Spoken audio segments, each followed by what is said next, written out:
since the Secretary of the Treasury, the Director of the Office of Management and Budget, and others have begun to speak out publicly in favor of a tough deficit reduction plan, interest rates have continued to fall long term.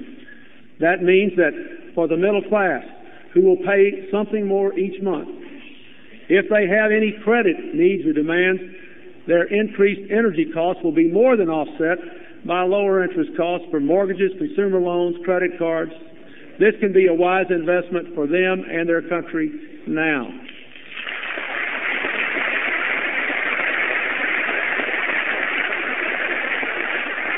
I would also point out what the American people already know, and that is because we're a big, vast country where we drive long distances, we have maintained far lower burdens on energy than any other advanced country. We will still have far lower burdens on energy than any other advanced country, and these will be spread fairly with real attempts to make sure that no cost is imposed on families with incomes under $30,000 and that the costs are very modest until you get into the higher income groups where the income taxes trigger in.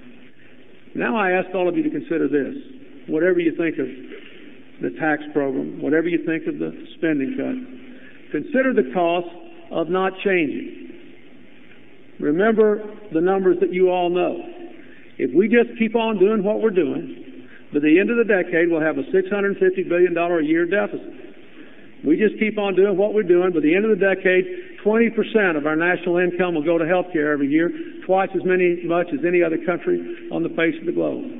We just keep on doing what we're doing. Over 20 cents on the dollar will have to go to service the debt. Unless we have the courage now to start building our future and stop borrowing from it, we're condemning ourselves to years of stagnation, interrupted by occasional recessions, to slow growth in jobs, to no more growth in income, to more debt, to more disappointment. Worse, less, unless we change, unless we increase investment and reduce the debt, to raise productivity so that we can generate both jobs and incomes, we will be condemning our children and our children's children to a lesser life than we enjoyed. Once Americans look forward to doubling their living standards every 25 years, at present productivity rates, it'll take 100 years to double living standards until our grandchildren's grandchildren are born. I say that is too long to wait.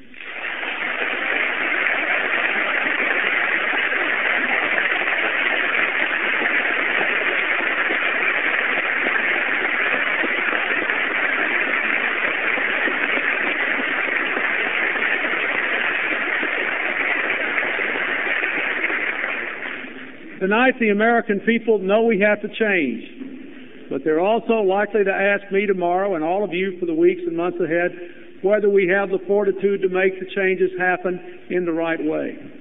They know that as soon as I leave this chamber and you go home, various interest groups will be out in force lobbying against this or that piece of this plan, and that the forces of conventional wisdom will offer 1,000 reasons why we ought to do this, but we just can't do it. Our people will be watching and wondering, not to see whether you disagree with me on a particular issue, but just to see whether this is going to be business as usual or a real new day.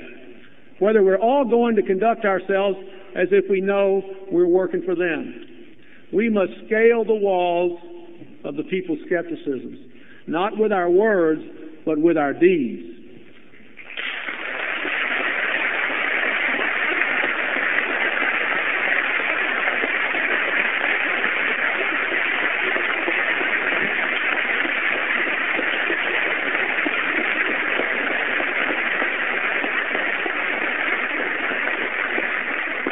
After so many years of gridlock and indecisions, after so many hopeful beginnings and so few promising results, the American people are going to be harsh in their judgments of all of us if we fail to seize this moment.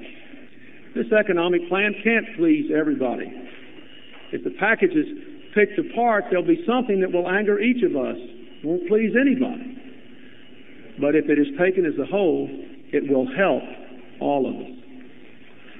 So I ask you all to begin by resisting the temptation to focus only on a particular spending cut you don't like, or some particular investment that wasn't made, and nobody likes the tax increases, but let's just face facts.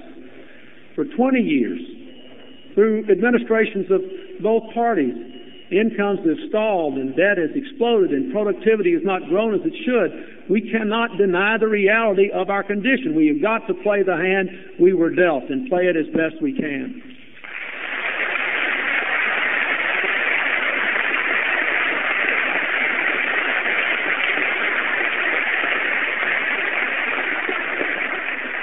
My fellow Americans, the test of this plan cannot be what is in it for me. It has got to be what is in it for us.